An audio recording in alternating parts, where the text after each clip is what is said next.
মা কসম গাইস জীৱনত বিয়া পাতি বহুত ডাঙৰ ভুল কৰিলো ৰে গাইস কি ধুনীয়া ধুনীয়া ছোৱালী ওলাইছে কিন্তু পুতলা চাবি যে কাটা লাগা ছোৱালী ওলাইছে ইস ৰাম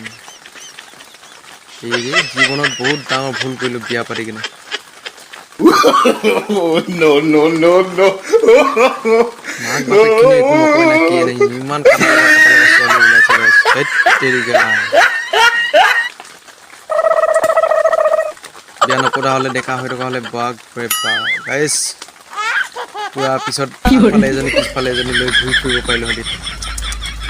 ধ্বংস জীৱন ধেমালি কৰিছো দেই গাইস এনেই অলপ ধেমালি কৰিব লাগে ভিডিঅ'টো ভাল লাগিলে কমেন্ট কৰিব লাইক কৰিব সাবস্ক্ৰাইব কৰিব বাই